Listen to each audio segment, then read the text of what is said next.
নমস্কার। আমার জীবনের প্রথম ফেসবুক লাইভে আসতে বাধ্য হলাম। ভেবেছিলাম অনেক কিছু, মনের মধ্যে একটা খুব মারাত্মকভাবে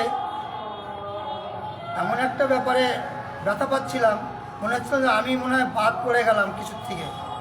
তাই আমাদের বঙ্গীয় নাম সংকীর্তন সমিতির পক্ষ থেকে আমরা সমস্ত কীর্তনিয়া যে যেখানে আছে, ওয়েস্ট বেঙ্গলের যত কীর্তনিয়া আছে, সেই কীর্তনীর পক্ষ থেকে আমরা আজ 1 মিনিট নীরবতা পালন করছি।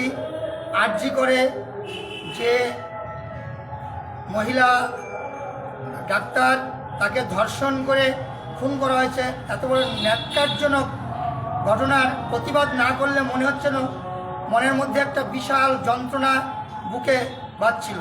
তাই আমরা প্রথম মোমবাতি জ্বালিয়ে তার উদ্দেশ্যে আমরা 30 সেকেন্ড মৌন পালন করছি।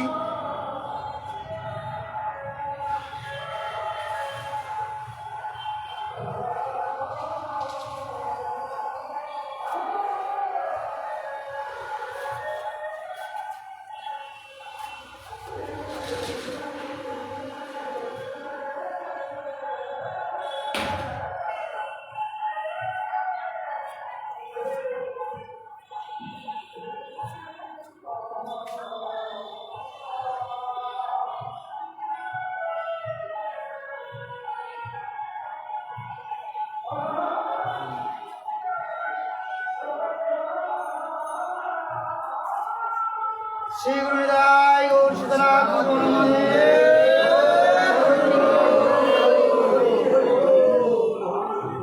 আমরা মৌনতা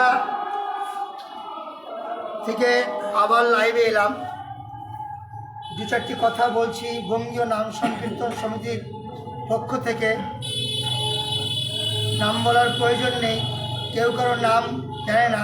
আমরা প্রতিবাদ করছি, যে প্রতিবাদ আজকে পশ্চিমবঙ্গের ভীষণভাবে সারা পৃথিবীর কাছে একটা এমন জায়গায়, দুঃখজনক জায়গায় পৌঁছে যাচ্ছে, যেটা সবাই আমাদের ঘৃণা করছে।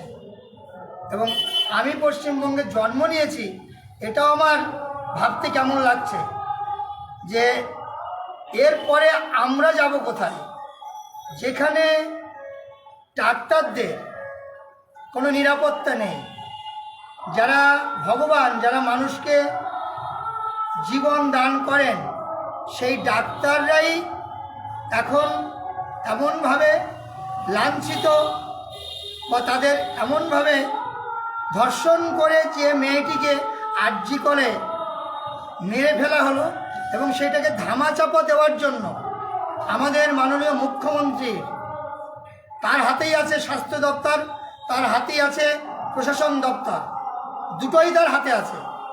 তার হাতে থাকতে এত সময় লাগছে কেন দোষীকে খুঁজে বের করতে? 24 ঘন্টার মধ্যে দোষীকে খুঁজে বের করে তাকে এমন সাজা দেওয়া হোক দৃষ্টান্তমূলক, যে সারা ভারতবর্ষে দ্বিতীয়বার যেন এই কর্ম আর কেউ না করে।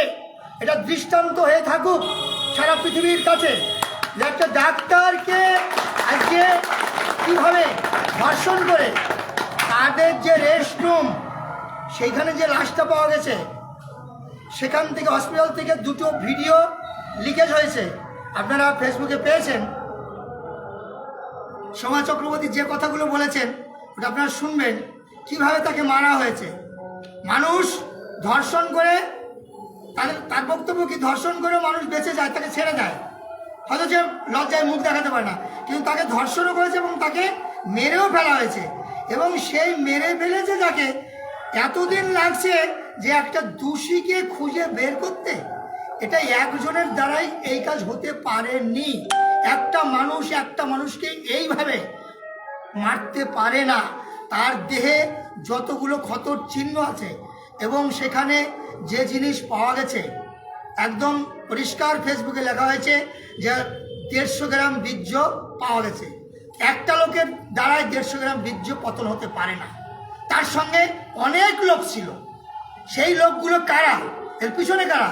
এবং তখন ভাবতে ভয় হচ্ছে আমার মা বোনদের কী করে রাস্তায় আমরা ছেড়ে দেবো। তারা গেলে শিয়াল কুকুরের এরকমভাবে ছিঁড়ে খাবে না তো।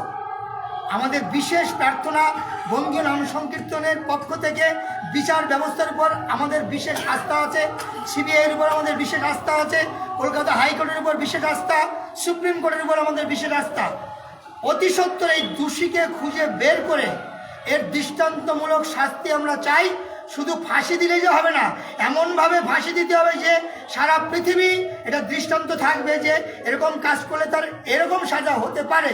এবং যে ঘটনার লিকেজ হয়েছে ওখানে টাকা দিয়ে সব ডাক্তারি পাস হয়। এই যে টাকা দিয়ে যে ডাক্তারি পাস হচ্ছে, যেগুলো বেরোচ্ছে, আমাদের চিকিৎসার করে কারা করবে? ওই টাকা দিয়ে ডাক্তারি শিখে তারা আমাদের চিকিৎসা করবে? তারা তো কিছুই জানলো না, কিছুই বুঝলো না, টাকা দিয়ে সার্টিফিকেট কিনে আসলো। আমার মা বোনকে পাঠালাম, আমার ভাইকে পাঠালাম, আমার বন্ধুকে পাঠালাম ওই ডাক্তারের কাছে যাওয়া, ভালো ডাক্তার। সে তো ডাক্তারই পড়েনি, সে তো টাকা দিয়ে সার্টিফিকেট নিয়েছে। এরপরে ভারতবর্ষ বা ওয়েস্ট বেঙ্গল কোন পরিস্থিতিতে যাচ্ছে আপনারা সবাই গুণীজন যারা আছেন তারা ভাববেন, বুদ্ধিজীবী যারা আছেন তারা ভাববেন। এতদিন বুদ্ধিজীবী, আমাদের লজ্জা হচ্ছে যে এত কাজে বুদ্ধিজীবীরা বেরিয়েছে, কোথায় গেছে সেই এখন নচিকেতা বাবু? কোথায় গেছে এখন সেই সুমন বাবু? কোথায় গেছেন পরমব্রত বাবু? কোথায় গেছেন অপর্ণা সেন? তারা এখন কোথায় আছেন যে এর একটা কেসে কোনো প্রতিবাদ হচ্ছে না? আমরা সমগ্র কীর্তন জগৎ থেকে, সমগ্র ওয়েস্ট বেঙ্গলের নাম কীর্তন বঙ্গীয় নাম সংকীর্তনের পক্ষ থেকে আমরা বিচার ব্যবস্থার উপরে বিশেষ আস্থা রেখে বলছি, অতি সত্বর এক শব্দের মধ্যে যেন যারা যারা এর মধ্যে জড়িত আছে তাদের কঠোরভাবে শাস্তি দেওয়া হয় এবং ফাঁসিতে ঝুলানো হয়। এটাই আমাদের বিশেষ আবেদন বঙ্গীয় নাম সংকীর্তনের পক্ষ থেকে। বিদায়, নমস্কার। এই বলে আমাদের বক্তব্য আমরা শেষ করছি।